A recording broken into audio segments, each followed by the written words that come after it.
अमूल्य। नमस्ते कि- सबको मेरी तरफ से। जी एंड इस प्रोग्राम में मुझे इनवाइट करने के लिए बहुत बहुत धन्यवाद।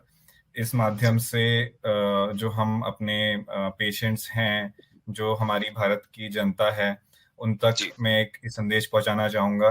किडनी डिजीज का ट्रीटमेंट हमारे देश में अब पहले के मुकाबले में कितना विकसित हो चुका है। Correct correct. Thank you very much sir. तो हम फिर से मैं शुक्रिया करना चाहूँगा क्योंकि आपने अपना कीमती वक्त आज दिया है। और हमारा ऑब्जेक्टिव, हमारा उद्देश्य इस प्लेटफॉर्म को लेके यही है कि हम किडनी रोगियों तक ज़्यादा से ज़्यादा सही जानकारी उन तक पहुँचाएँ।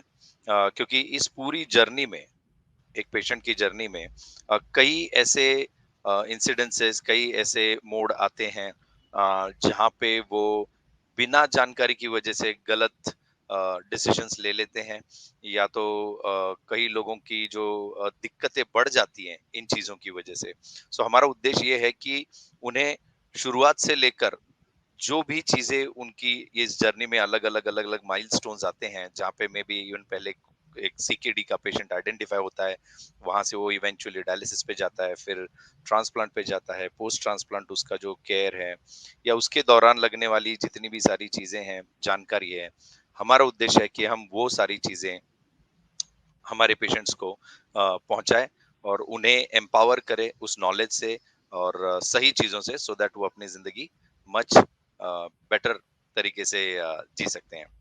तो सर अभी शुरुआत में जैसे कि हमने देखा है, हमने कुछ सीरीज, कुछ ऐसे टॉपिक्स कवर किए थे जहाँ पे सीकेडी जो पेशेंट हैं उनके बारे में कुछ जानकारी हुई थी।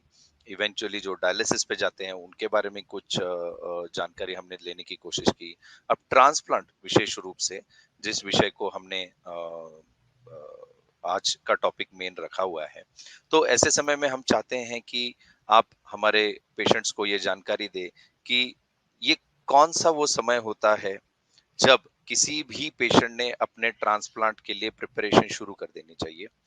यानी कि अगर वो ट्रांसप्लांट करने का उसके मतलब, जहां तक हमने आज तक देखा है, doctors transplant as one of the best options करके आपको सजेस्ट करते हैं। और ऐसे समय में कई सारी चीजें होती हैं। आपके फैमिली के ट्रांसप्लांट, हमने बीच में ऑर्गन डोनेशन डे के दिन काफी एक्टिविटीज की थी, जहाँ पे हमें पता चला कि लोग कैसे कैडावर डोनर के बारे में जानकारी ले सकते हैं या रजिस्टर कर सकते हैं। तो मैं चाहता हूँ कि आप शुरुआत में ये जानकारी दे दें कि ये कब समय है जब उन्होंने एक्चुअल में अपनी सारी प्रिपरेशन शुरू कर देनी चाहिए। ओके। सो सबसे पहले हमें जानना पड़ेगा कि अ, हमारे मरीजों का जो जब उनका किडनियां उनका साथ छोड़ देती हैं, फेल हो जाती जी हैं, जी। उसके जब उन्हें सिम्टम्स आने लगते हैं, जैसे भूख ना हम्म। लगना, उल्टी होना, सांस चढ़ना, सूजन आना, इस स्थिति में हमें डायलिसिस शुरू करना पड़ता है हर मरीज का। जी हर मरीज जो डायलिसिस पे हम शुरू करते हैं, एक्चुअली उस समय ही हमें पता होना चाहिए कि सबसे अच्छा जो इलाज है जो किडनी फेलियर का, जी आई एम टॉकिंग अबाउट, हम बात जी कर रहे हैं उस किडनी फेलियर की जो कि परमानेंट है, मतलब जो क्रोनिक जी किडनी डिजीज के बाद आपका किडनी फेल हुआ है। जो जी। अक्यूटली फेल होती हैं किडनियां, अक्यूटली प्रॉब्लम में जाती हैं, जिसे कहते हैं किडनी सो गई है, दे करेक्ट। रिकवर, वो ठीक हो जाती ओके। हैं। उनका जी उनका मॉनिटरिंग चाहिए। बट जो किडनियां जी फेल हो चुकी हैं, वो ग्रेजुअली धीरे धीरे फेल होती हैं मोस्टली, सो जी स्पेशली लंबे ब्लड प्रेशर और शुगर के बाद। तो ऐसे जी। में जिस पॉइंट में उन्हें डायलिसिस की जरूरत है, वो हम्म। पेट वाली डायलिसिस हो या ब्लड वाली, इसे पेरिटोनियल या ब्लड हीमोडायलिसिस कहते हैं, उसी जी समय पे उन्हें उन्हें काउंसल करना जी। चाहिए, उन्हें बताना चाहिए, हम्म ऑप्शन देना चाहिए कि हम्म। आपके पास दो तीन ऑप्शंस हैं अपनी किडनी की बीमारी से लड़ने के लिए।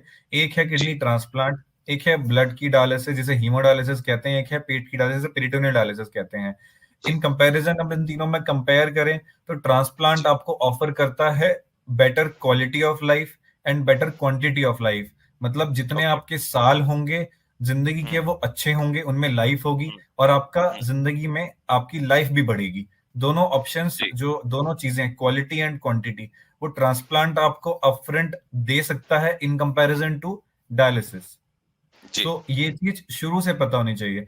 अब जी, हमारे पास पेशेंट्स आते हैं जिनका जिनका किडनी का डिजीज ग्रेजुअली बढ़ रहा होता है। सो उन्हें उन्हें एक्चुअली जब डिजीज प्रोग्रेस कर रहा है उसी टाइम पे हुँ, उन्हें चीजें पता होनी चाहिए अपने बारे में। सो इफ जी, GFR is less than, GFR अगर 15 से कम है, so hmm, definitely everybody should know that 30 से कम पे they should be prepared for things, and 15 से कम पे they should be ready for things, you know. Hmm, hmm, 20 to 15 के बिलो अगर जीएफआर हुँ, कम है तो दे should be ready for those things.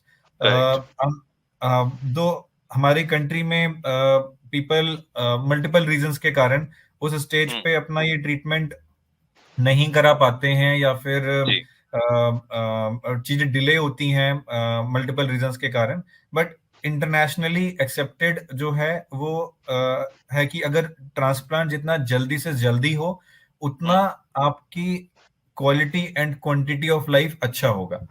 Ji, okay, बहुत बढ़िया। तो अ, जिस्ट ये है कि जब पेशेंट किसी एक स्टेज में है जहाँ पे आपने एक बहुत अच्छा इंडिकेटर दिया है कि अगर 30 से नीचे है जीएफआर उनका, तो उन्हें समवेयर प्रिपरेशन उसकी शुरू कर देनी चाहिए, और 15 से नीचे है तो दे शुड बी रेडी, यानी उन्होंने रेडी रहना चाहिए।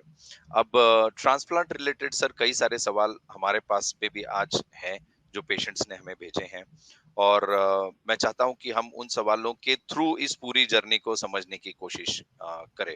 बिल्कुल। सो इसके अंदर जैसे मुख्यतः से एक सवाल आता है कि आपको डायलिसिस का ऑप्शन है, आपको ट्रांसप्लांट का ऑप्शन है।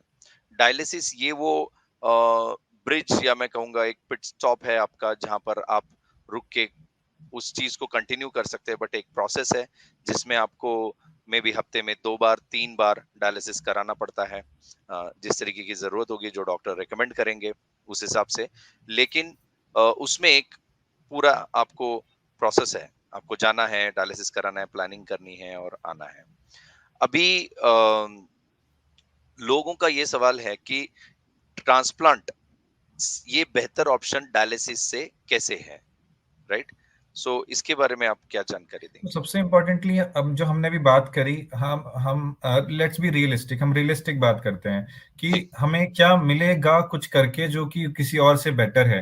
तो इन करेक्ट, किडनी फेलियर जो सबसे इम्पोर्टेंट चीज हम आज देख रहे हैं, वो जो हम जी, कोई एक पेशेंट अपने लिए देखता है वो देखता है कि मेरी आयु बढ़ जाए, और जो जी, आयु हो उसमें साल भी मेरी लाइफ बढ़ जाए। मतलब जी, यू जस्ट डोंट, आप केवल लाइफ मत जियो, आप अपनी जिंदगी को क्वालिटी ऑफ लाइफ, बढ़ाओ भी और वो अच्छे से जियो, है ना। सो करेक्ट, क्वालिटी भी हो उसमें और क्वांटिटी भी जी, हो। तो जी, डायलिसिस से आपका और ट्रांसप्लांट में कंपेयर करने पे आपको ओके, ट्रांसप्लांट से क्वालिटी भी अच्छी मिलेगी, क्योंकि आपको डायलिसिस के लिए 3 बार हफ्ते में नहीं जाना। आपका पानी का करेक्ट, इंटेक रिस्ट्रिक्टेड नहीं होगा, आपका खाने का जी, इंटेक, आप एक्टिव रह सकते हो, आप मोबाइल रह सकते हो, आपको मशीन में हफ्ते में 2 बार हुक नहीं होना, आपका जी, हार्ट अच्छा रहेगा, आप फैमिली जी, प्लान कर सकते हो। There are so many reasons one can and one should go forward for a transplant in comparison to in अगर हम कंपेयर करें डायलिसिस से, तो ट्रांसप्लांट हमें जी, ये सब चीजें ऑफर करता है। हमेशा मन में ओके, डाउट रहेंगे कि कहते हैं मेरी मेडिसिन चलेंगी। मेडिसिन तो आपकी डायलिसिस के साथ भी चल रही हैं, चली है ना। रही है, तो जी, मेडिसिन तो नेसेसरी हैं, बट लेकिन जी, आपकी क्वालिटी ऑफ लाइफ बेटर हो जाएगी, आप नॉर्मल की तरह हो जाओगे, है ना। That correct, that that is important. And आपको वेरी डर ट्रू, लगता है कि आपकी सर्जरी होनी है, बट जी, इंपॉर्टेंट चीज जो समझनी है ओवरऑल लॉन्ग टर्म, और ये हम केवल बता नहीं, केवल हम इसलिए नहीं कह रहे हैं क्योंकि हमें कहना है ये बात, हमारे पास उसका जैसे डेटा है, एविडेंस है कि जो एविडेंसेस लोग है, डायलिसिस पे रहे हैं और जो ट्रांसप्लांट में रहे हैं उनका लॉन्ग टर्म आउटकम कैसा रहा है। Correct, correct, wonderful. सर इसी से एक जुड़ा सवाल है, मतलब I don't know, early transplant या प्रिमिटिव ट्रांसप्लांट ऐसा कुछ हाँ जो जी, है, थोड़ा उसके प्रिएम्प्टिव का ऊपर आप। मतलब है बेसिकली कि आप डायलिसिस पे शुरू करने से पहले ट्रांसप्लांट करते ओके, हैं। जैसे मैंने आपको ओके, बताया कि कोई 30 के नीचे प्रिपेयर रहे मेंटली कि नाउ, अगर specially I am talking about, मैं किडनी डिजीज में सीकेडी की बात कर रहा हूँ, मतलब जो डिजीज जी, प्रोग्रेसिव है ना कि अक्यूट प्रोग्रेसिव प्रॉब्लम्स की। है, तो एक्यूट अगर नहीं आपका केडी, जीएफआर 30 के नीचे है एंड ग्रेजुअली आपको पता है कि आपकी बीमारी प्रोग्रेसिव है, आप उसे हम्म, अंडरस्टैंड भी करते हो, then you will be ready at some point of time for either dialysis or transplant. अगर जी, आपकी प्रिपरेशन है, आपके जी। फैमिली में सब हुँ, अंडरस्टैंडिंग है, तो आप प्रीएम्प्टिव हुँ, ट्रांसप्लांट को अगर प्रेफर करते हो, हुँ। then जी, it is relatively superior in comparison to going ahead and after for transplant after dialysis. मतलब डायलिसिस के बाद ट्रांसप्लांट करना और डायलिसिस से पहले ट्रांसप्लांट करने में जो ट्रांसप्लांट डायलिसिस के पहले कर दिए जाते हैं, जिसे हम प्रीएम्प्टिव जी। कहते हैं, उनको हम हुँ। सुपीरियर देखते हैं इन ओह! कंपैरिजन टू ओके, डायलिसिस के बाद ट्रांसप्लांट करने में। इसका ओके। लॉन्ग टर्म इफेक्ट है, क्योंकि अच्छा। Dialysis is affecting your body daily in a slow manner. Hmm, hmm, so hmm, hmm. आपका अगर ट्रांसप्लांट डायलिसिस के पहले होता है, it is much better in comparison afterwards. Okay. So इसमें what is that time indicator, वो कौन-सा समय है जब पेशेंट को लगना चाहिए कि ओके, नाउ अभी डायलिसिस तो चालू हो सकता है, but before that still in a stable state और व्हाटएवर आप कह सकते हैं। बट ये वो समय है जब वो ट्रांसप्लांट ऑप्शन एक्सप्लोर कर सकते हैं। तो ये तो जैसे आपने सबसे जीएफआर का लेवल इम्पोर्टेंटली बताया, वैसे उसमें कुछ और सिम्टम्स, इंडिकेटर? अगर उन्हें आ चुके हैं अपने प्रॉब्लम के, जो कि बहुत लेट होता है, मैंने आपको बताया किडनी प्रॉब्लम्स 90% डैमेज के बाद पता चलता है कि किडनी प्रॉब्लम जी, है। सो जी, जी, if they are knowing from beginning कि उनकी किडनी डिजीज है, दिस इज नॉट फेलियर जी, बट डिजीज है, जैसे क्रिएटिनिन रेज्ड है, एंड जी, उनको उसके सिम्टम्स अभी नहीं आए हैं, जीएफआर जी। हमारा डिक्रीज हो रहा है, इसी पॉइंट में हुँ, उनका प्लान अगर वो करते हैं, अंडरस्टैंड करते हैं, तो जीएफआर जब उनका फॉल हो गया है 15 के आसपास है, then they can plan a transplant. So अच्छा, but these okay, these things are possible in a scenario where organs are, मतलब हम जहाँ पे ऑर्गन अवेलेबल। अवेलेबल है। Hmm, so available. Mostly organ shortage, donor shortage and acceptance, इनके कारण वो mostly delay होता है। And then also it is it's not कि इट इज वो अच्छा नहीं है, बट हुँ, लेकिन हुँ, डायलिसिस से तो फिर भी बहुत अच्छा है। जी, okay, alright, okay, make sense. तो आप कह सकते हैं कि कुछ इंडिकेटर्स पे बिफोर डायलिसिस वो लगते हैं। तो एक जस्ट एक जानकारी चाहते थे हम लोग कि क्या ऐसे समय में व्हाइल ट्रांसप्लांट भी ऑप्शन, जैसे अभी बहुत बार डायलिसिस पे पेशेंट लगते समय पे या तो एवी फिस्टुला उनका किया जाता है, या फिर उनको अर्जेंसी होती है तो कैथेटर वगैरह ये हाँ जी। लगवा के भी उनका डायलिसिस किया जाता है। तो ऐसे समय पे ऐसा कुछ है कि ट्रांसप्लांट के लिए पेशेंट अभी तक डायलिसिस पे नहीं गया है, still in a stage, but 15 से नीचे जीएफआर है, सब कुछ सही होते समय उनके पास में ऑर्गन भी अवेलेबल हो गया, उनके फैमिली मेंबर कोई बिल्कुल। देने के लिए रेडी है। तो ऐसे समय पे क्या वो still they have to go through the process of ये फिस्टुला और एनीथिंग एज अ नहीं। बैकअप, या नो, कुछ कोई जरूरत सो नहीं है ऐसे उनको? कंडीशन में अगर अगर उनके पास, अब वो डायलिसिस पे अभी तक नहीं शुरू हुए हैं, सो उन्हें जी, फिस्टुला बनाने की जरूरत शायद ना ही पड़े, अगर वो ट्रांसप्लांट ओके, उनके पास डोनर अवेलेबल ऑप्शन है, है। वो हम्म, अंडरस्टैंड करते हैं अपनी प्रॉब्लम को, तो they can hmm, go ahead and do the transplant. Okay, make उनको सेंस, फिस्टुला ओके, बनाने की जरूरत नहीं पड़ेगी। Okay, okay, alright, fine sir. So moving ahead to the next stage, जहाँ पे अगर वो अर्ली ट्रांसप्लांट कर पाते हैं, और अगर नहीं भी कर पाते हैं वो डायलिसिस के बाद ट्रांसप्लांट करते हैं, ऐसे समय पे when they decide to go for the transplant, high level पे क्या वो पॉइंटर्स होने चाहिए that they should know, like what should be their choices? For example, उन्होंने किस तरीके के सेटअप में इस चीज को करना चाहिए, एग्जिस्टिंग जो डॉक्टर्स हैं जो उनके जिनसे वो ट्रीटमेंट ले रहे थे, क्या उन्हीं के साथ उन्होंने कंटिन्यू कर लेना चाहिए? ये तो मतलब ये इसका कोई स्ट्रेट फॉरवर्ड यस नो हो नहीं सकता है, बट इन जनरल जिसको हम कह सके कोई चेकलिस्ट या हाई लेवल की चीजें जो बहुत ज्यादा महत्व रखती है ऐसे समय पे, जो उन्होंने उस चीज का ध्यान रखना चाहिए while they are going for transplant, इसमें तो लीगलिटीज भी आती हैं। ट्रांसप्लांट जी, ट्रांसप्लांट कराना अपने आप में एक, मतलब एक जीवन भर का दृढ़ निश्चय है, जो कि आप अपने डॉक्टर्स के साथ कर रहे हो। डॉक्टर्स जी, भी आपके साथ ये ट्रीटमेंट कर रहे हैं, तो एकदम फ्रेंडशिप आपका बिल्ड हो जाता है over a period of time. जी, सो जी, आई वुड से कि मैं कहूंगा कि जो आप बेस्ट डिसाइड करो, अंडरस्टैंड करो अपने सिस्टम में जहाँ पे आप हो अभी, और जहाँ आपको बताया जाए, तो आप वहां उसके जी, अकॉर्डिंगली उसे फॉलो करो। अपना बेस्ट जी, जजमेंट तो आप उस बेसिस पे लोगे कि आप कहाँ कंफर्टेबल फील करते हो। बट जी, ओवरऑल आप ये देखोगे कि उस सेंटर में ट्रांसप्लांट करने के लिए जो आपके डॉक्टर है, जिनसे आपका ट्रीटमेंट हुआ है, अगर हम्म, वो आप उनसे सेटिस्फाइड हैं, आप उनके ट्रीटमेंट से सेटिस्फाइड हैं जो अभी तक हम्म, है, तो आप वहीं करा सकते हैं। वरना आप जो हम्म, हमारे पास नेट पे जितनी इंफॉर्मेशन अवेलेबल है, उसके अकॉर्डिंगली डिसाइड कर सकते हैं। Okay, alright, okay. और इसमें सर जैसे आप अभी नेसेसरी ली आपके पास में डोनर की होने की आवश्यकता होती है। तो यहाँ पे कई बार ऐसे सवाल होते हैं कि डोनर के बारे में अगर हम थोड़ा-सा बता पाएँ कि किस तरीके का डोनर आइडियली होना चाहिए और क्या उसके इवैल्यूएशंस होते हैं डोनर के, बिल्कुल। ताकि वो भी तो उन्हें कुछ भी जानकारी हो? डोनर बेसिकली दो तरह से हमारे पास किडनी डोनेशन हो सकता है। एक है जो कि जिसे हम कहते हैं लाइव डोनर, मतलब फैमिली का मोस्टली मोस्टली फैमिली का जी, कोई मेंबर जो कि सामने आए आपकी प्रॉब्लम्स के रिगार्डिंग एंड अपना जी, किडनी डोनेट करे। जी, सो एक ये सिचुएशन है। दूसरा सिचुएशन है कि एक जिसे हम डिजीज डोनर कहते हैं, डिसीज डोनर। जी, डिसीज मतलब जो कि अपनी किसी बीमारी से, मोस्टली ट्रॉमा में, जी, एक्सीडेंट में अपनी जान खो बैठे हैं एंड जी, उनके ऑर्गन्स अभी फंक्शनल हैं। सो उन फंक्शनल ऑर्गन्स को अगर उनकी फैमिली ने ऑर्गन डोनेशन का प्लेज लिया है, उन्होंने खुद ने ऑर्गन डोनेशन का प्लेज लिया है, तो उन ऑर्गन्स को हम किसी और की लाइफ जो बचाने के लिए यूज कर सकते हैं। So that is okay, disease donor we can have.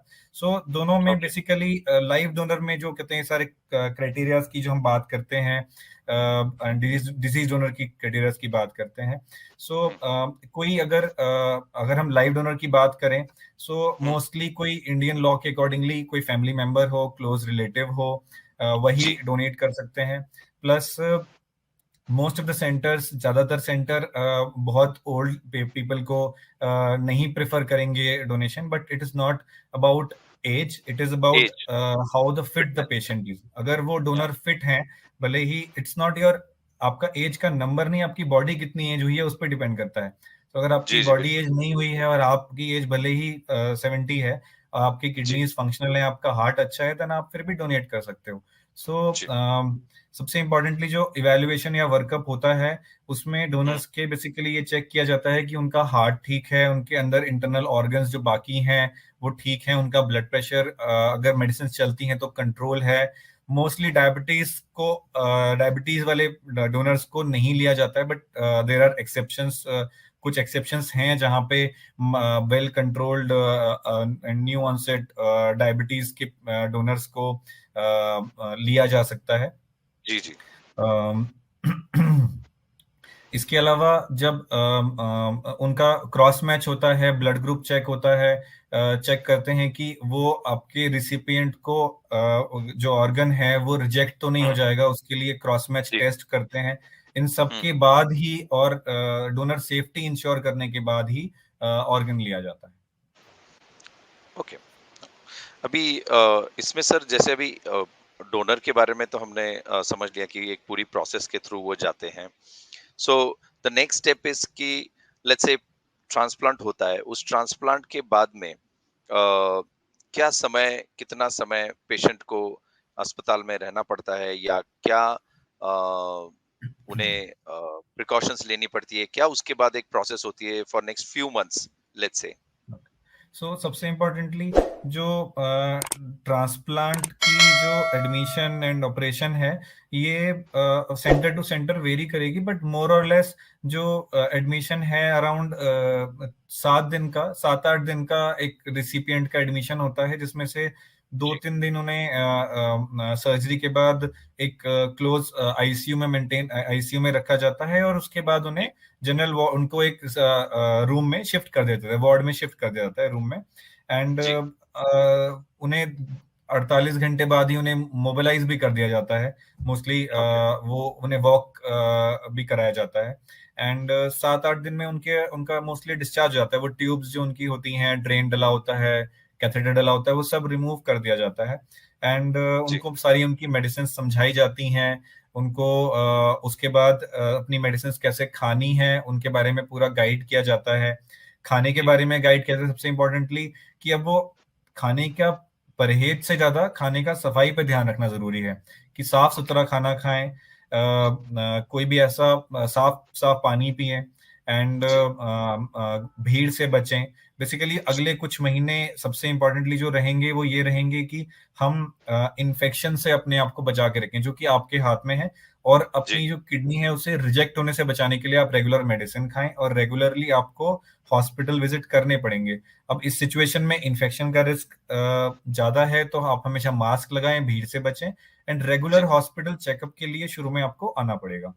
तो उसमें आपकी टेस्ट किए जाएंगे। शुरू में रिलेटिवली फ्रीक्वेंट टेस्ट किए जाते हैं, एंड ग्रेजुअली जो टेस्टिंग की फ्रीक्वेंसी है वो हम कम होती जाती है। जो ये इन्फेक्शन एंड रिजेक्शन के रिस्क हैं ग्रेजुअली कम होते जाते हैं, हमारी दवाइयां भी जी, धीरे धीरे कम हो जाती हैं। जी, तो शुरू के 3 से 6 महीने थोड़े से क्रूशियल हैं, जब आपको कहते या, हैं फ्रीक्वेंट मॉनिटरिंग चाहिए, एंड जी, अपना कहते हैं खाने पीने पे बहुत ही साफ सफाई का ध्यान रखना है। दूसरा, क्योंकि ऐसी मेडिसिन चलती हैं ट्रांसप्लांट में जिनसे शुगर्स थोड़ी अब जा सकती हैं, तो हुँ, हमने मीठा और तला हुआ खाने का थोड़ा परहेज बताते हैं। Okay, okay. इसमें सर ट्रांसप्लांट से जुड़ा हुआ एक सवाल और है जिसमें कंपैटिबिलिटी रिलेटेड चीज़ है, जैसे एबीओ का बताया है। उसके बाद में ये भी है कि ऐसे कुछ मरीज़ भी होते हैं जिनके केस में ट्रांसप्लांट ये ऑप्शन रहता ही नहीं है। तो ऐसे भी कुछ कंडीशंस हैं, तो ये 2 विषय पे आप कुछ सो बस गाइड। अभी भी मोस्ट ज्यादातर ट्रांसप्लांट ब्लड ग्रुप कंपैटिबल होते हैं। ब्लड ग्रुप कंपैटिबल मतलब जिसमें जैसे ब्लड डोनेशन में जिस तरह ब्लड ग्रुप्स की मैचिंग होती है, उसी तरह ऑर्गन डोनेशन में भी ब्लड ग्रुप्स की मैचिंग होती है। जैसे जी, O will be a universal donor, so इसमें करेक्ट, ए नेगेटिव पॉजिटिव का इंपॉर्टेंस नहीं रह जाता ब्लड की तरह, बट लेकिन इसका ओके, इंपॉर्टेंस रह जाता है कि अगर कोई ओ ब्लड ग्रुप है तो जी, वो बाकी सबको भी डोनेट कर सकता है। वो ओ का अगर कोई डोनर है तो वो हुँ, ओ को, ए को, बी को एंड ए बी को, वो सबको किडनी डोनेट कर सकता है। बट ओके, लेकिन ए बी का अगर डोनर है तो वो केवल ए हुँ, बी को डोनेट कर सकता है। सो सिमिलरली ओके, अगर किसी का ब्लड ग्रुप ओ पॉजिटिव है या ओ हुँ, है, positive negative doesn't matter, then ही ओके, कैन एक्सेप्ट, उसे केवल ओ ब्लड ग्रुप वाली किडनी ही एक्सेप्ट हो सकती है। ए बी वाला अगर ब्लड ग्रुप है तो उसे बाकी सब ब्लड ग्रुप की किडनी भी एक्सेप्ट हो सकती है। So most of the okay, transplant, ज्यादातर ट्रांसप्लांट इसी ब्लड ग्रुप को फॉलो करेंगे। बट जी, नाउ डेज हमारे पास थेरेपीज हैं जिसके हुँ, साथ में हम इनकम्पैटिबल ट्रांसप्लांट्स भी कर सकते हैं, एंड ओके, उनके results nearly as good as ABO compatible transplant हैं। ओह! थेरेपी की ओके, थोड़ी सी cost, obviously cost will increase, but correct, जब डोनर अवेलेबल नहीं है, जब जी, स्वैप ट्रांसप्लांट भी नहीं पॉसिबल है, अगर कोई कि आपको मतलब ब्लड ग्रुप जी, स्वैप कर सकें, तो जी, डायलिसिस से बहुत अच्छा ऑप्शन अभी इनकम्पैटिबल, एबीओ इनकम्पैटिबल ट्रांसप्लांट है। Okay, okay, wonderful, wonderful. और certain condition sir if you can say कि जिनकी केस में transplant doesn't remain an option, ऐसा ओके, कुछ है? सो ऐसे पेशेंट्स जो कि अनफिट हैं बिकॉज ऑफ देयर कोमॉर्बिडिटीज, उनको ऐसी बीमारियां हैं जिसके कारण उनका किडनी का केवल ट्रांसप्लांट नहीं हो सकता। बेसिकली हुँ, अगर आपको किडनी फेलियर है, बट लेकिन हुँ, आपको कोई हार्ट की प्रॉब्लम बहुत ज्यादा है, हुँ, आपको लिवर की डिजीज बहुत एडवांस्ड है, तो हुँ, उनका आइसोलेटेड किडनी ट्रांसप्लांट उतना बेनिफिशियल नहीं होगा। It hmm, will not give you that quality of life because your other, क्योंकि आपका एक दूसरा ऑर्गन भी अफेक्टेड है। जी, जी, अगर जी, वो एक्चुअली फेल्ड है, अगर केवल हुँ, डिजीज है तो वो कंसिडर कर सकते हैं that's based on your clinical condition. वो जी, then it becomes a one to one discussion. इसके अलावा राइट, कुछ ऐसी बहुत रेयर बीमारियां हैं जिसमें केवल किडनी का ट्रांसप्लांट कर देना भी जायज नहीं है। जैसे हुँ, बहुत रेयर बीमारी है जिसमें किडनी में स्टोन हो जाते हैं, एंड डिजीज को कहते हैं हाइपर ऑक्सीलूरिया। सो अगर किसी को ओके, हाइपर ऑक्सीलूरिया की बीमारी है और अगर उसका किडनी ट्रांसप्लांट किया जाए तो वो किडनी जो ट्रांसप्लांट होगी वो भी फेल हो जाएगी। तो हुँ, ऐसी बहुत, it's a very rare disease, बहुत बहुत जी, रेयर बीमारी है। बट लेकिन उसमें आइडियली फिर combined liver kidney transplant advice करते हैं। Okay, So okay, otherwise, there are not much contraindication. there are few more diseases where one would avoid doing a isolated, केवल किडनी का ट्रांसप्लांट करना अवॉइड करेंगे and advice करेंगे may be combined liver kidney transplant.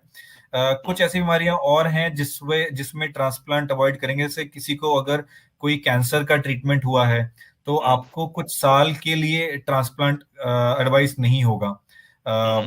अगर आपको कोई कुछ ऐसी बीमारियां हैं जैसे SLE या फिर एंटी-GBM डिजीज, तो इनमें आपको कुछ टाइम बाद कहा जाएगा कि अब एक बार को डिजीज को शांत हो जाने दीजिए, उसके बाद आपका ट्रांसप्लांट किया जाएगा। But as such overall absolute contraindication बहुत ही ना के बराबर है। Okay, that's a good thing to know. और जस्ट आपने एज के बारे में कुछ चीजें बताई थी, बट आपने ये भी कहा था कि एज से ज्यादा इम्पोर्टेंट है कि फिट है क्या, वेदर इट बिल्कुल। इज डोनर या whether it is recipient, I guess. तो ऐसे समय में even from the donors perspective, क्या कोई एज लिमिट, मिनिमम या मैक्सिमम एज, ऐसा कुछ डिफाइन होता है?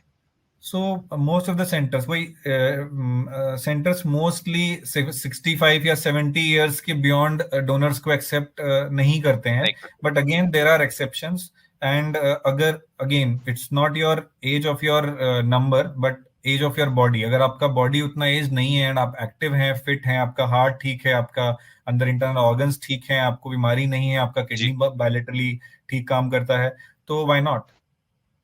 ओके, वाह।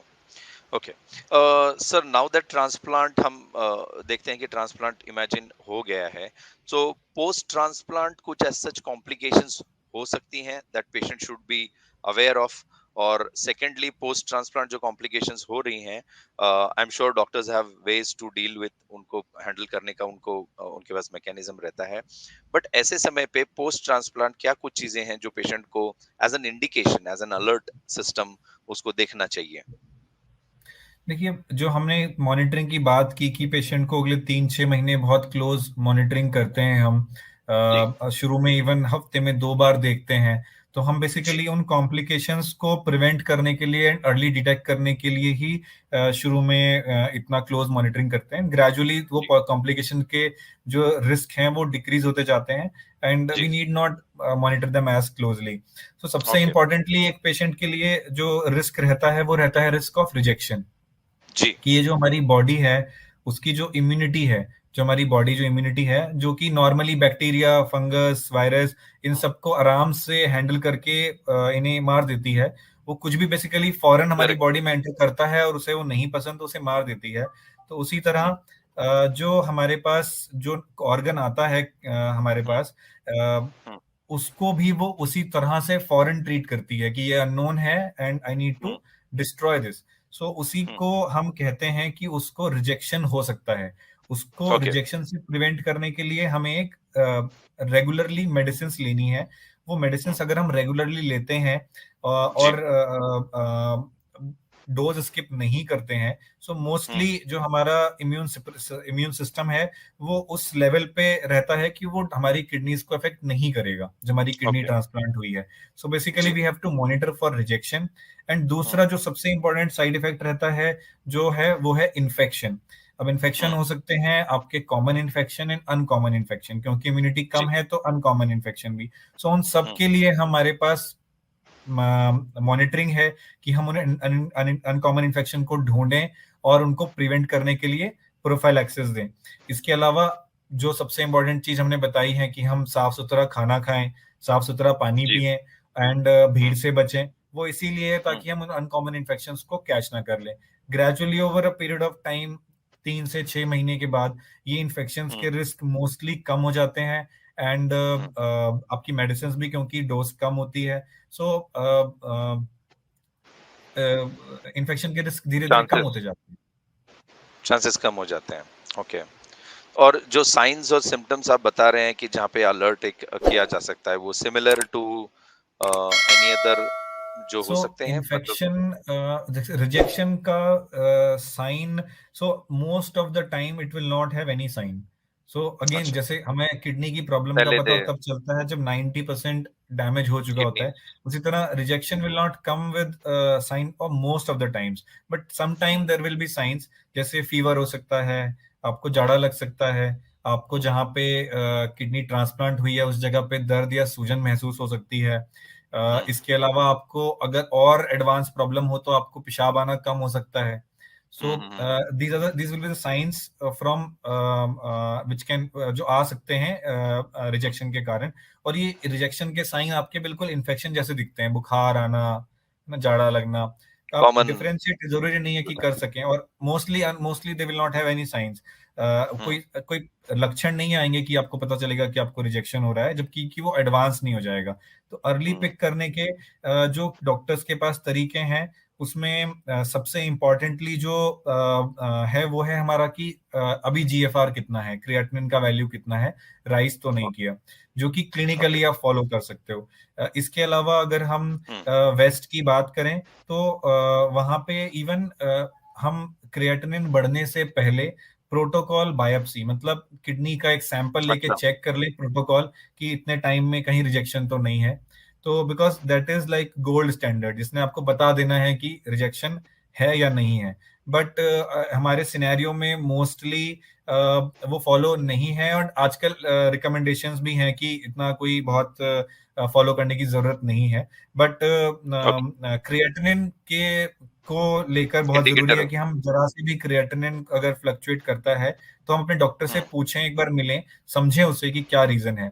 जरूरी नहीं है हमेशा उसका कारण रिजेक्शन हो, बट लेकिन हुँ, उसको आपको डिस्कस करना है अपने डॉक्टर से। कुछ जी, जी, नए टेस्ट आए हैं जैसे सेल फ्री डीएनए, जो कि अच्छा, आपको हेल्प कर सकते हैं बिना बायोप्सी के, बिना क्रिएटिनिन बढ़े, कि रिजेक्शन है या नहीं, डाउट एटलीस्ट बता सकते हैं। एटलीस्ट अगर नेगेटिव है तो पता है कि रिजेक्शन नहीं है। बट वो टेस्ट एक तो कॉस्टली हैं अभी, प्लस फाइनली उसमें अगर पॉजिटिव आता है तो आपको करना ट्रीटमेंट बायोप्सी के थ्रू ही है।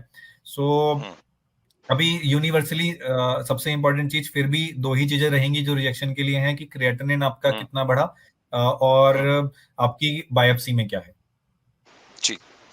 सर मेडिकल साइंस जिस तरीके से अभी पिछले 1 दशक में आप कहें या जितना जो फास्ट ग्रोथ देखा है, तो नेफ्रोलॉजी स्पेसिफिक यानी किडनी के संबंध में जैसे ये आपने एक चीज़ बहुत महत्वपूर्ण बताई जिस केस में जो वेस्ट में कोई प्रोटोकॉल है और अभी कोई एक नया टेस्ट आया है जिससे मे बी ये चीज़ को अवॉइड करके बायोप्सी को अवॉइड करके भी इसको देखा जा सकता है। ऐसी क्या कुछ खास मेडिकल एडवांसमेंट्स पिछले डिकेड में हुई है मतलब हाई लेवल पे मैं अगर आप हमें बता पाए तो दिस एक्चुअली बिल्ड्स मतलब पेशेंट को कॉन्फिडेंस इसमें काफ़ी बिल्ड हो जाता है कि कई सारी तो चीज़ें बदल रही, वेदर वो दवाइयों के स्वरूप में हो या किसी और प्रोसेस के स्वरूप में हो या किसी भी चीज़ में।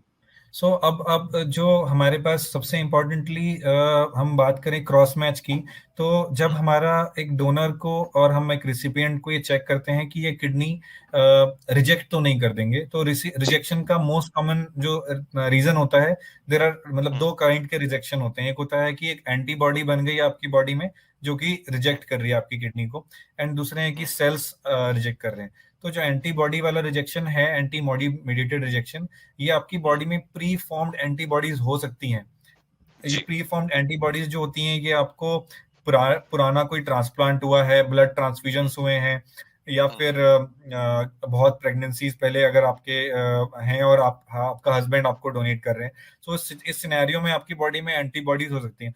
पहले उन एंटीबॉडीज के जो टेस्ट थे वो इतने एडवांस नहीं थे। अब हमारे पास हुँ, अगेन इट हर हर किसी चीज का कॉस्ट ऐड होता है, बट देन यू कैन हाँ, of detect course your this risk of rejection rejection within next no acute rejection just hmm, post transplant, कि ट्रांसप्लांट के तुरंत बाद रिजेक्शन का रिस्क कितना है, बहुत जी। कम है, मीडियम है, ज्यादा है, और हमें कितना उसके अकॉर्डिंगली हमारी जो दवाइयों को बढ़ाना है, उसको हुँ, हम डिसाइड कर सकते हैं इन टेस्ट के बेसिस पे। इन्हें कहते हैं, जैसे for example single bead antigen जो हम डिटेक्ट करते हैं हुँ, फॉर जिसे हम डोनर स्पेसिफिक एंटीबॉडी ढूंढ सकते हैं। So hmm, these test are costly, but they help in knowing the accurately कि हमारा पोस्ट ट्रांसप्लांट रिजेक्शन रिस्क कितना है, हुँ, हुँ, हुँ, और जो कि एक्यूटली तुरंत, क्योंकि उसके बाद अगर हुँ, आप मेडिसिन नहीं खाएंगे तो नई एंटीबॉडीज बन जाएंगी, बट जो पहले या से बनी हुई हैं उन्हें आप तुरंत हुँ, डिटेक्ट करके अपना रिस्क स्ट्रेटिफाई कर सकते हो, और उसके अकॉर्डिंगली हमारा डॉक्टर आपके इम्यूनोसप्रेशन को टाइट्रेट कर सकते हैं, उसको घटा ओके, बढ़ा सकते हैं। जी। इसके अलावा आजकल जो मेडिकेशन जो फॉर्मुलेशंस हैं उनमें भी हम्म और जो मेडिकेशन के जो कहते हैं आपके प्रोटोकॉल्स हैं उनमें भी एडवांसमेंट है। हम टाइट्रेट कर सकते हैं बेस्ड ऑन योर रिस्क कि हमें कितना आपको इंडक्शन देना है, कितना आपको हम्म इम्यूनोसप्रेशन देना है। हम्म स्टेरॉइड्स का यूज ग्रेजुअली हमने लिमिट किया है because hmm steroids come with their own side effects. So we have हमने इस तरह से इम्यूनोसप्रेशन को मॉडिफाई किया है कि वो आपकी बॉडी पे साइड इफेक्ट्स का प्रोफाइल उसका सबसे कम हो। जी जी जी जी जी। और मेरा अगला सवाल उसी से जुड़ा हुआ है कि पोस्ट ट्रांसप्लांट जैसे मेडिकेशन वाला एक पार्ट होता है, इसके अलावा भी खाना है, एक्सरसाइज है, इनमें क्या बदलाव आ जाएंगे और कैसे वो ग्रेजुअली उसको इफेक्टिवली मॉनिटर करके, या मैं कहूँगा अडॉप्ट करना चाहिए, और क्या इसके लिए सो कुछ सलाह डॉक्टर्स की तरफ से मिलती है? exercise के regarding, so there is nothing which stops you from doing exercise, running. आप गेम खेलना चाहते हैं वो सारे गेम खेल सकते हैं, आउटडोर एक्टिविटीज कर सकते हैं। कोई ऐसा रिस्ट्रिक्शन नहीं है ट्रांसप्लांट के बाद कि आप ये सब नहीं कर सकते। नहीं कर सकते। खाने पीने के रिगार्डिंग हमने बात ही करी थी कि साफ सुथरा खाना। दूसरी इंपॉर्टेंट चीज है बस कि हम क्योंकि जो मेडिसिन हैं उनके कारण थोड़ा शुगर्स का रिस्क रहता है, तो हम मीठा एंड तला हुआ खाना अवॉइड करने के लिए कहते हैं। अगर हम उनको तो अवॉइड करते हैं तो मोस्टली हम इन कॉम्प्लिकेशंस को जो कि अवॉइड ट्रांसप्लांट कर के बाद शुगर हो जाना उनको अवॉइड कर सकते हैं। बट उसमें कोई ऐसा they should consult some dietitian, nutritionist, या ऐसा कुछ जिस केस ऐसे में थोड़ा सा प्लान स्पेसिफिकली वे में चीजें जाएं, या स्पेसिफिकली एक ट्रांसप्लांट प्रोग्राम के साथ जुड़े हुए हमेशा डाइटिशियन होते हैं ओके जो कि ओके ट्रांसप्लांट की टीम के पार्ट होते हैं। जी सो दे कैन जी definitely help and guide patients in that moment. जी जी परफेक्ट। सर, आपने एक चीज कही थी शुरुआत में, जहाँ पे आपने कहा था कि ट्रांसप्लांट का एक एडवांटेज ऐसा है कि people can actually plan their family also, and since आपका यस। पीडियाट्रिक रिलेटेड भी कुछ आपका काफी एक्सपीरियंस और काम है, तो हम जानना चाहेंगे कि व्हेन यू से कि फैमिली प्लान कर सकते हैं, so what should B that time, let's say post transplant, या आपके नजर में आपने अभी एक्सपीरियंस किया वो चीजें क्या है हो सकती हाँ है? जी। सो देखिए मोस्टली जो डायलिसिस पे पॉपुलेशन होती है उनकी हम्म जो फर्टिलिटी होती है वो कम हो जाती है, एंड वो ट्रांसप्लांट के बाद वो फर्टिलिटी वापस भी आ जाती है ओके जो हमारे ओके किडनी पेशेंट्स हैं उनकी। सो जी अगर कोई ट्रांसप्लांट के बाद फैमिली प्लान कर रहे हैं, सो दे शुड जी इन्फॉर्म देयर डॉक्टर, बिकॉज हमें जो हम्म मेडिकेशंस हैं वो उस अकॉर्डिंगली एडजस्ट करनी है। कि जो ट्रांसप्लांट की हम्म मेडिकेशंस हैं उनमें से कुछ ऐसी मेडिसिन हैं, अगर अपनी आप फैमिली स्पेशली वुमेन के रिगार्डिंग, कि अगर कोई एक हम्म लेडी है जिसका ट्रांसप्लांट हुआ है एंड हम्म नाउ मेडिकेशंस चल रही हैं जो कि हम्म ट्रांसप्लांट को सपोर्ट कर रही हैं। सो हमें उसको मॉडिफाई करना पड़ेगा according to your need if you are planning a transplant. But if you are planning hmm a family baby plan कर रहे हैं, hmm but it is avoided in the at least एक साल तो आप इसको अवॉइड करें। ट्रांसप्लांट के हाँ एक साल आप अभी अपनी फैमिली को प्लान ना करें। जी एंड अगर आपको सर रिजेक्शन एपिसोड हुआ है तो भी आप इसको अभी अवॉइड करें। जी ओके अ, सर कुछ चीजें पीडियाट्रिक रिलेटेड जानना चाहेंगे, अगर आप हमें थोड़ा हाँ। सा गाइड कर पाए तो, कि बहुत केसेस में, बच्चों के केस में ऐसा आइडेंटिफिकेशन होता है या कुछ डिसीजेज होती हैं बहुत अर्ली एज में, उनका किडनी फंक्शन जो है वो कम हो जाता है। अ, अधिकतम हम देखते हैं कि बच्चों के केस में, जैसे even in case of adults, आपने कहा 90% जब तक किडनी डैमेज हो नहीं जाती है तब तक कोई साइन सिम्टम्स ऐसे एविडेंट नहीं रहती हैं चीजें जिससे लोग उसको देख सकें। आई एम श्योर किड्स की केस में ये शायद और भी कॉम्प्लिकेटेड होता होगा। सो इन जनरल एक रूल ऑफ थंब क्या हो सकता है जो पेरेंट्स के लिए, जो उन्हें पता होना चाहिए कि दे should be also looking after this possibility in their child, preventive so side से सबसे इम्पोर्टेंटली primarily? सबसे इम्पोर्टेंटली हम बीमारियों को पकड़ने के लिए स्क्रीनिंग बहुत जरूरी है। सो जी, screening starts from antenatal period. Antenatal मतलब अभी या जब बच्चा गर्भ में है जी, तभी से उसका एक स्कैन हो, जो कि मोस्टली आजकल लेवल 2 किया स्कैन हर जाता है। जगह होता ही है। सो जी, 18 हफ्ते के आसपास वाले स्कैन में मोस्टली दिख जाता है कि किडनीज कैसी हैं, उसमें सूजन तो नहीं जी, है, हाइड्रोनेफ्रोसिस तो नहीं है। काफी जी, बार वो बर्थ के बाद सेल्फ इम्प्रूवमेंट वाली हाइड्रोनेफ्रोसिस होती है, बट बहुत बार वो बीमारी का लक्षण होती है। सो ओके, वहां से अगर हम बीमारी का डिटेक्शन शुरू करें तो hmm, early detection of problem problem का हुँ, जल्दी डिटेक्शन होगा, जी, और सही टाइम पे इलाज होगा। जी, अ, बिल्कुल, और इवन किडनी फेलियर को हम इवन डिले कर सकते हैं ऐसे केस में।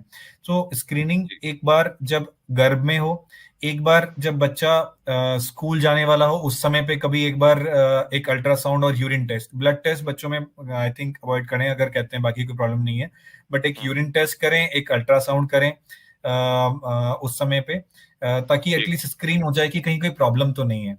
एंड जी, अगर उनमें कुछ प्रॉब्लम है तो फिर वन शुड हम ब्लड टेस्ट वगैरह करें, क्योंकि इन बेसिक टेस्ट से ऐसे बच्चों को जिनको किडनी की प्रॉब्लम हो सकती है, लगती और है। ऐसा कोई इन्वेजिव टेस्ट भी नहीं है, तो उससे जी, हम बहुत अर्ली पता कर सकते हैं किडनी की बीमारियों का बच्चों में। अगेन जी, डिटेक्शन बहुत लेट होता है इंडिया में। कई बार अभी भी हम ऐसे बच्चों को देखते हैं जो कि हुँ, कद नहीं बढ़ रहा है, खून की कमी हुँ, है, हुँ, हड्डियां हड्डियां टेढ़ी हैं, एक का ऑपरेशन भी हो चुका है, और असल हुँ, में उन्हें एक्चुअली किडनी की प्रॉब्लम है जिसके हुँ, कारण ये सब हो रहा है। Hmm, so oh! Things are changing, अब चेंज है, अर्ली डिटेक्शन हो रहा है सिटीज में। बच्चों का बीमारी जल्दी पकड़ में आता है, एंड हुँ, उनका ट्रीटमेंट टाइम पे होके, इवन फैमिली प्लान भी होता है कि अगर कहते हैं ये डिजीज प्रोग्रेस करेगी तो हम ट्रांसप्लांट कंसिडर करेंगे, एंड डिजीज अगर कहते हैं डिले कैसे करना है। सो वो चीजें हुँ, डिस्कस होती हैं फैमिली से, एंड जी, अच्छे आउटकम हैं बच्चों में। They have probably relatively better outcome than adults okay, if managed properly. Okay, okay. So transplant obviously like adults इस इनमें भी सिमिलरली ऑप्शन एक अवेलेबल है, बिल्कुल, द राइट? फर्स्ट ऑप्शन, बल्कि बच्चों में transplant will be a superior, much much superior option in comparison to dialysis, या बिकॉज उनको आगे अगर पढ़ना है, उनके ब्रेन को डेवलप होना है, जी, उन सब चीजों के लिए जो ट्रांसप्लांट ऑफर कर सकता है, ग्रोथ होनी है, हाइट ग्रोथ होनी है, अपना जी, फुल बिल्कुल, पोटेंशियल ग्रो करना है, जो ट्रांसप्लांट ऑफर कर सकता है वो डायलिसिस ऑफर नहीं कर सकता। नहीं कर सकता है, correct, alright. Sir, now that most of the चीजें हैं, मैं कुछ ऐसे भी सवाल हमारे पास में हैं, जैसे लोगों को ट्रांसप्लांट रिलेटेड कि जहाँ पे उनके कुछ एग्जिस्टिंग कंडीशंस लाइक बीपी या शुगर है। अभी मुख्यतः मोस्ट ऑफ द पेशेंट्स में या अधिकतम पेशेंट्स में मुझे लगता है आपने ये पेशेंट्स के साथ में जो सीकेडी पेशेंट्स हैं स्पेशली, उनमें ये बीपी का और शुगर का प्रॉब्लम तो होता ही है। सो इज हाँ देयर जी। एनीथिंग कि ट्रांसप्लांट रिलेटेड में उनको बीपी और शुगर अगर पेशेंट को प्री एग्जिस्टिंग है तो कोई दिक्कत होने के चांसेस हैं, या फिर कोई उसे मैनेज करने, क्योंकि ये बहुत बारी थॉट और सवाल उनके दिमाग में हो रहा होता है पेशेंट्स के in general. Okay, so kidney patients को ब्लड प्रेशर तो आम तौर पे होगा ही, उनका ब्लड जी, प्रेशर बल्कि डिफिकल्ट टू कंट्रोल होगा, और वो कई सारी बीपी की मेडिकेशंस पे होंगे। ट्रांसप्लांट के बाद भी मोस्ट लाइकली ब्लड प्रेशर की मेडिसिन कुछ ना कुछ उनकी जी, चल ही रही होंगी। दवाइयां शायद बदल जी, जाएं, बट लेकिन ब्लड प्रेशर की जी, मेडिसिन की जरूरत उन्हें पड़ ही रही होगी। जी, जहां तक डायबिटीज का सवाल है, सो डायबिटीज एंड हाइपरटेंशन दोनों में ही, अगर हमारे बाकी ऑर्गन्स ठीक हैं, liver, hmm, heart, otherwise patient active है, so diabetes and hypertension will not, उनका ट्रांसप्लांट कॉन्ट्राइंडिकेटेड नहीं हो जाएगा। सो नहीं हो बहुत जाएगा। सारे डायबिटिक पेशेंट्स, बहुत सारे hypertensive patients, they will get transplant and they will have a better outcome. So diabetes के रिगार्डिंग हमेशा ये रहता है कि उसके बाद उनकी शुगर्स थोड़ी डिफिकल्ट टू कंट्रोल इनिशियली हो सकती हैं, अगर वो इंसुलिन पे नहीं भी थे नहीं, तो उनको इंसुलिन की जरूरत पड़ सकती है जी, रिलेटिवली कुछ टाइम के लिए स्पेशली। सो बट अदरवाइज ऐसा नहीं है कि कहते हैं डायबिटिक के पेशेंट का ट्रांसप्लांट मुश्किल है। हाँ, मॉनिटरिंग करना पड़ेगा सबसे इंपॉर्टेंटली शुगर का, and other organs specially heart का इवेल्युएशन जो कि वैसे भी रेगुलर बेसिस पे भी होना है, but it will be hmm, stressed and emphasized. Okay. Sir, any other, I mean, coming to like family members of, a patient, तो उनकी केस में जैसे अभी हमने बच्चों की बात की थी, बट ऐसा कुछ है जिनमें हेरिडिटरी इस चीज को पाया जाता है और उन्हें उस चीज का ख्याल रखना चाहिए, क्योंकि हाँ फैमिली में जी। किसी एक मेंबर को है, जैसे डायबिटीज, ब्लड प्रेशर, ये बहुत बहुत बारी ऐसा होता है कि नेक्स्ट जनरेशन में हेरिडिटरी ये चीजें पाई जाती है, बट अगेन किडनी डिसीज का क्या यहाँ पर कनेक्शन रहता है, और ऐसे समय में क्या उन्होंने ध्यान रखना चाहिए उस चीज को लेके? सो डायबिटीज एंड हाइपरटेंशन जो भले ही फैमिलीज में रन करते हैं, but they they are not directly, हमने जेनेटिक सिंगल डिजीज नहीं कह सकते, जेनेटिक। सिंगल जेनेटिक डिजीज नहीं कह सकते, but they okay. Are polygenic. Okay. But ऐसी बहुत सारी किडनी की बीमारियां हैं, स्पेशली बच्चों में, जिसका जिसका कारण जेनेटिक डिजीज होता है, जो कि बेसिकली फैमिलीज में हो सकती है, एंड हम्म। स्क्रीन करके ही पता चलेगा। जैसे स्टोन की कोई डिजीजेज हैं, जैसे मैंने आपको हम्म। बताया हाइपरऑक्सीलूरिया, एंड हम्म। सिमिलर और बहुत सारी डिजीजेज हैं जो कि फैमिली में हो सकती हैं, and one has to screen them.